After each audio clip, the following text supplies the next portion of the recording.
All right, so I've been thinking on this for a little while now, and just trying to formulate it in my head how it really applies to business.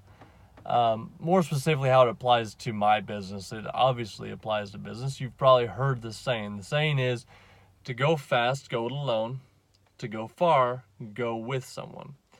And the whole concept is it almost seems like two different personalities, really, is because when I used to be an employee working for the company, I actually preferred to work alone because I didn't want to have to stop and explain myself. I didn't have to explain why I was doing something a certain way, or have to really kind of teach someone how to do it if they didn't know how to do it. To me, it was just so much easier for me to just do it myself, and I'd get it done way faster. And now that I'm in business, I'm seeing that it you can't really be that way if you want to go far. You burn yourself out is what it is. So I've changed. I've flipped sides, so to speak. Used to be the way of, I'm gonna figure it out. I'll just take care of it on my own. I'll get it done. I'll just get it done fast. And I know, I've been told a million times, you gotta learn how to delegate. You gotta learn how to delegate. Over time, I've learned apparently, or obviously, because I don't believe in doing everything yourself anymore. So now is the point of I'm learning how important it is to have people to rely on, either just if it's a mentor looking up to and being able to talk to, just to alleviate some tension you have on something, and they can just, just with a few sentences make everything, you understand it and it'll be all right. um, be it someone you're working next to, another contractor, someone that's skilled at their trade, you can bounce ideas off of and further yourself, and together you kind of all work together. In that concept of, the trades working together to complete something, that works out really well. It may be that your relationship with general contractors, if you do like I do, and you subcontract and you are subbing underneath a general contractor or multiple general contractors, you taking care of them, making sure they're coming out with a profit and they're doing really well for themselves, will then reflect back onto you, and it will help you do good, because when they do good, you do good. There's lots of different aspects here that I'm seeing, and of course, with relationships, here on social and stuff, there's quite a few guys that I kind of interact with and talk with too, because there's no such thing as to scarcity, really. If you look at it, there's an abundance of everything. There's abundance of attention, there's abundance of money, opportunity.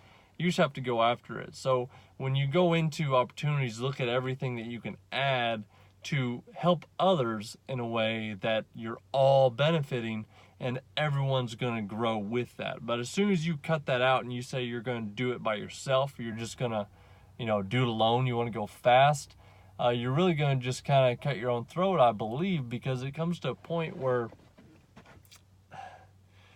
you can only push yourself and only do things by yourself for so long, and you can only maintain so many networks or get so many jobs going, versus say it's just you and you got the relationship with a general contractor. Well, he's picking up jobs all the time.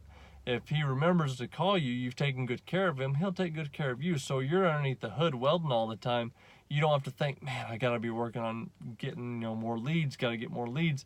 You can know, like, hey, I've got enough relationship, I've taken care of enough people that someone's gonna call and have work for me. You're constantly taking care of what you have, rather than seeking outside of yourself or outside of your network trying to get more. Take care of what you have.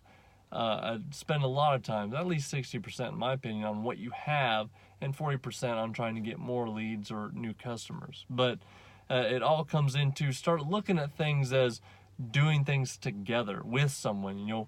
Make sure that whoever the client is, you're benefiting them. Whoever you're working for underneath as a general contractor, you're benefiting them and they're growing off of it. You get too greedy and you'll eventually strangle your own self, I believe. So don't rely too much on doing it yourself. Reach out to someone, whether it be on social media, if it's in your local community, if it's in your area, if it's other welders or anyone that has anything to do in the welding industry, like let me think, certified weld inspectors, CWIs, any of those. You need to be reaching out and trying to take care of them. They're going to take care of you. And as a group, as a whole, when you have a network that everyone's kind of helping each other to grow, you know, they say the rising tide rises all ships.